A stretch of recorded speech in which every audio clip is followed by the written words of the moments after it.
Good morning, everyone. Pam Jacobson, your host of Three Things That You Need to Know. Welcome. If you are new, just joining for the first time, we are now several weeks into our 2021 uh, Rebuild, Rejuvenate, Reset series, with the focus on how do I make 2021 my best year ever in terms of health and health optimization.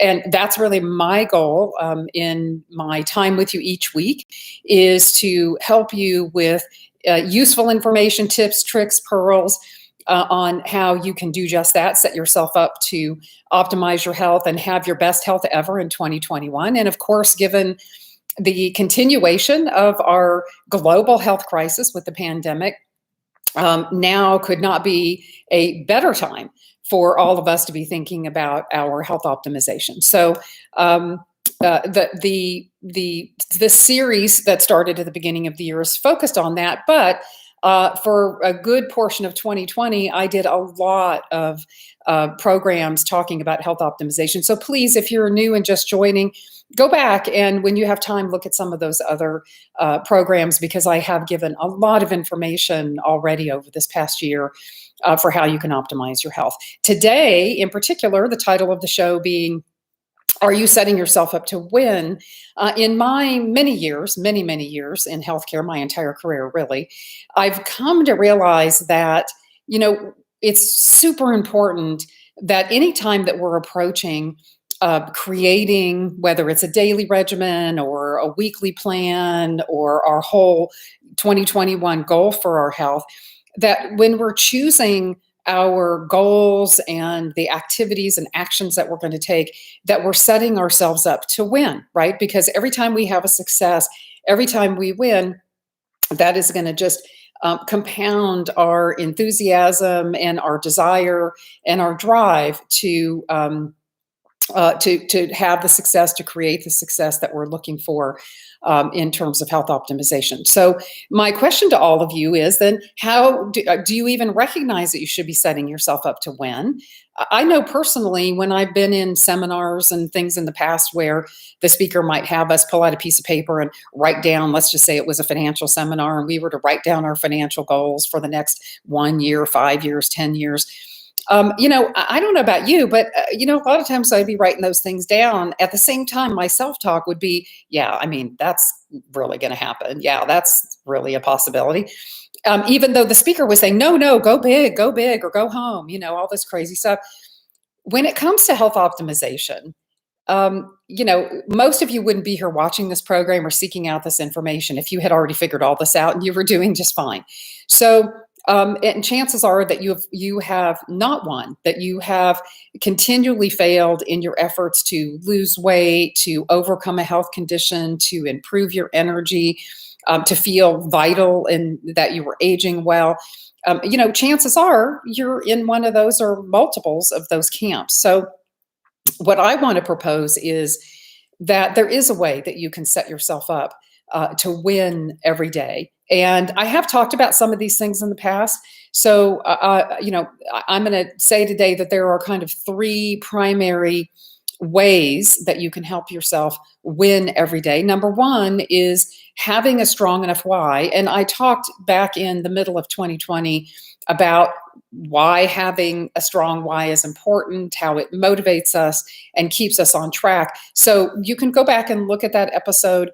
And in there, I gave you a link to an exercise where you could actually even create your own why statement that you could review on a daily basis that would keep you plugged in. So, this is important. So, having a strong why is one important aspect of setting yourself up to win. Prepping and planning and allowing enough time each week to prep and plan for success is really important, right? I take time usually on Sunday morning over breakfast.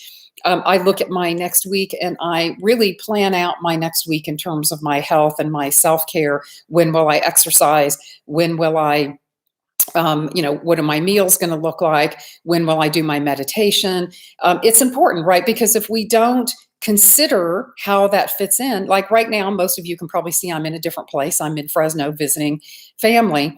And so it's a really challenging week. I'm trying to work. I'm not at home. I'm traveling, and so I've got a lot of moving parts in my schedule this week, which could make it very challenging for me to keep up with my exercise goal for the week, my food goal for the week, my meditation, my stress response management goal for the week, certainly my sleep goals for the week. So if I did not at the beginning of this process really sit down and think that through and look at what my days look like, I would not be setting myself up to win. In fact, I might fail, and we all know that that is not a good feeling, and it tends to lead us to potentially throwing the baby out with the bathwater and just saying, "Oh, the heck with it," and just completely going off the rails, right? So, prepping and planning is a real critical piece of setting yourself up to win. But what I wanted to talk about today, because I've talked about those things before extensively, and if you go back and look at some of the previous shows, and they're entitled, so you should be able to find them pretty easily, you will be able to get detailed, deep information about how to do those two things. What I wanted to talk about today was something that has really sort of dawned on me just recently. A few weeks ago, a company that I consult with, Tom Ferry International, I'm I am probably their health coach and health advocate for both their employees and their large real estate clientele all across the country. I've been doing this gig for quite a while with them. And Tom interviewed me in a podcast. Well, a year ago, I interviewed with him. So if you're interested in seeing that, I believe that's up here on my YouTube channel. And very shortly, when the new podcast we just did airs, I will make sure that gets up here on the channel for you as well. And that podcast, we were supposed to talk about anti-aging. And this is something that Tom's really interested in right now. But what ended up happening is he asked me a question about what I thought was one of the biggest challenges, as far as the pandemic, and what did I learn from COVID, this COVID era that we're in. And I said to him, obviously, there was a lot of potential, information and aha moments that came out of all of the massive changes that COVID has created for most of us in our daily routines. But the biggest aha for me personally that I really struggled with was transition. And that ended up being the theme of our podcast, right? We ended up talking more about transition and what does that mean and how do we achieve it. And I believe really that this idea of transition in the day is key to our success ultimately in meeting our goals for the day. So when it comes to health optimization, all of you that have been following me for some period of time know that there are four primary health optimization pillars that I operate from. Sleep being the most important. So we've got goals, right, for sleep. We want to be in bed long enough to get in all of the different levels of sleep that are required for repair. We want to cycle in and out of, with enough time, deep sleep and our rapid eye movement sleep, because that's really where the magic happens, right, in terms of repair. It's not enough to just be asleep. You have to be at a certain level of sleep. The brain and the mind and the memory does most of its repair in REM sleep, and the physical body does its repair in slow wave or deep sleep. So you need to be in bed long enough to get into those levels. But then you also need to have quality sleep in order to get into those levels. So that means things like preparing for bed, transitioning, right? So this is one of the more important transitions, is from our evening activity, whatever we are doing in the latter part of the evening, there has to be a transition between that activity, watching TV, visiting with the family, having our dinner. For a lot of us, working still, being on our computer, actively on our phones. Maybe we're flipping through Facebook, maybe we're watching the news.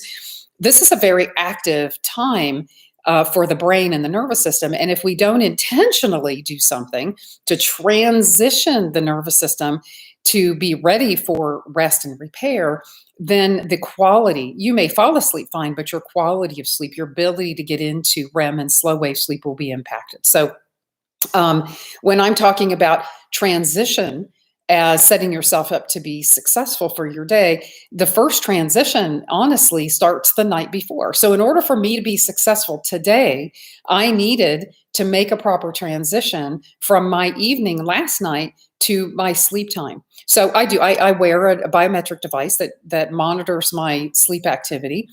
And I this morning when I looked at that, I prepared myself well enough last night that I had my full amount of time in bed. I had all of my REM cycles, and I had probably about an hour and a half in REM, and I had over 2 hours in deep wave sleep. So I was able to properly repair my body in the nighttime because I made an effort to make a proper transition. So last night I was working. I did not have a relaxing evening because I am traveling and my work schedule's condensed. So I'm just like you guys, right? I'm just a normal person, right? I really focus on my health and my health optimization, but I have stressful days. I have busy days. I have days where my plan falls apart. But I've been doing this long enough, and my why is particularly strong enough that I am able to flex and basically refashion my plan on the fly. So I had to work a little bit later last night than I had intended. So when it was getting close to time for me to go to bed to have enough time to get my sleep in before I had to get up this morning, I needed to really kind of make my transition happen so I would sleep well. So for me, that was a warm shower, some deep breathing in about 15 minutes before I wanted to be in bed. And then once I got into bed, I used a sleep meditation to help calm my nervous system down from the thinking active mode I had just been in 30 minutes before wrapping up my work for the day. So that is transition number one, is the night before. How did you transition from your waking evening activity to your sleep time, especially if you're doing something like watching the news or having a challenging conversation with your spouse or working, right? You have to make a transition. Many of us don't do that, right? We shut our computer or we turn off our phone and we hop into bed. And maybe we're so exhausted we fall asleep okay. Usually those activities won't necessarily interfere with falling asleep. It's staying asleep, or maybe you stay asleep, but are you getting into those deep and REM levels of sleep, which is where the magic happens as far as repair goes. Your second transition, equally as important, happens once you wake up in the morning. So oftentimes, many of us, and I'm guilty of this from time to time, get up in the morning and the first thing we do is we look at our phone and we get all our email messages, and then maybe we flip through the online news so that we can get caught up on the day. And then we go and we start getting ourselves ready for the day, and then we launch right into our work. So we've already, right from the get-go, had all kinds of outside influences coming in, information, news, stressors, and we made no reasonable transition into the day. We just went straight into it. And basically what happens is you are abdicating, I believe, completely giving up control and letting the nervous system decide how your day is going to go, right? So generally speaking, if you start your day with the news or your email, or work of some kind, you are already going to be in survival mode right from the get-go. And the nervous system will dictate how the body functions, how you're mostly producing stress hormone. You're not going to digest as well. Your immune system's not going to be as efficient as it could be, and so forth. So what I am suggesting here is that just like we have to transition from our evening activity to sleep, we need to transition from waking to our work. And so in order to do that, you need to have some type of a transition point in the morning.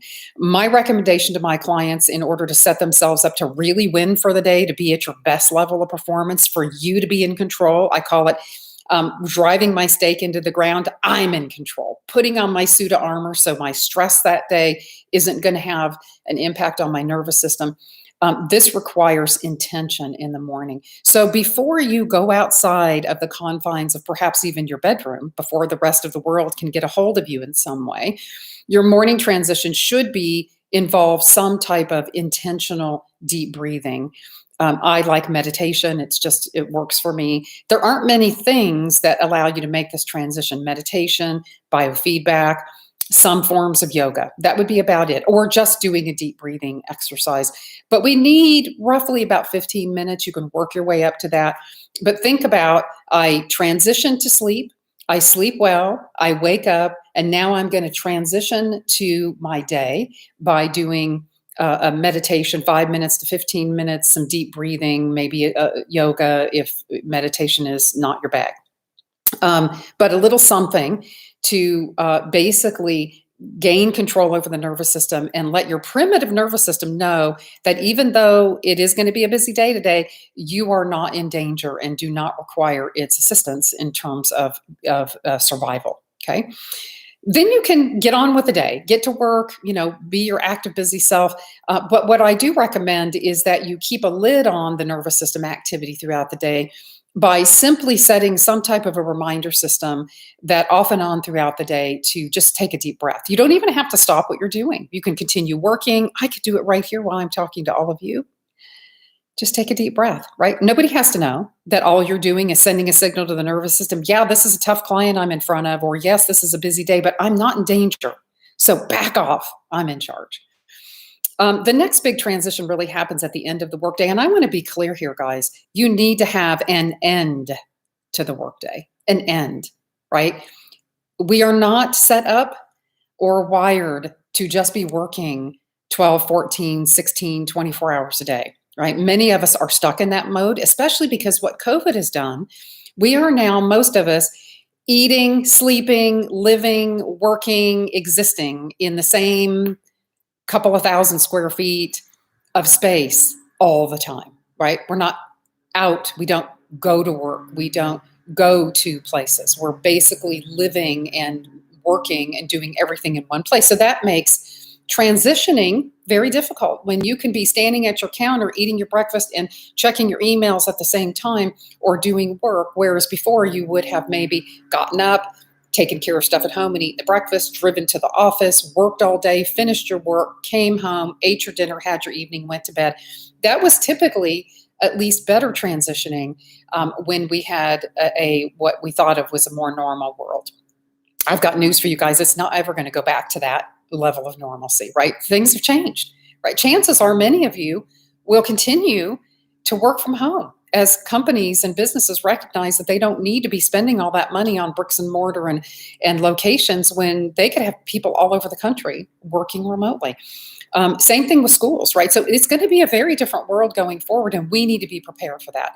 And if you're going to be healthy in that kind of environment, then what you really need to do is manage your transitions. So this end of the workday transition is very important. You need to build in a hard stop for work and make a transition from work to your evening activity. Now, this is prior to bed. So, you can see we've got this kind of a ramp up to work, and then we work, and then we have a ramp down to bed. That's kind of what transitioning looks like. So our end of day transition, first of all, you have to have an end to your workday. So I want you to think about that. How are you going to build that in, especially you people who are working, late into the evening and you shut your laptop and try to go to bed, right? You need a hard stop end of work time. And I think the transition here again can be something like meditation. Meditation is very simple to do, and it is the return on that investment is tremendous. If any of you who are regular meditators know what I'm talking about, those of you who haven't done it that maybe struggle with it, haven't done it consistently long enough to really experience or understand the benefit. It's very simple. You can just download an app on your phone, Calm, Headspace, 10% Happier, Insight Timer. There's a million different apps, right? Peloton app even now has meditation. Download that app and just pick one. Pick a voice that you like and just listen to what they say, right? And start with 5 minutes and work your way up to 15 minutes. Do that in the morning before you start your day, and do that as soon as you end your workday to give you that step down transition into the evening.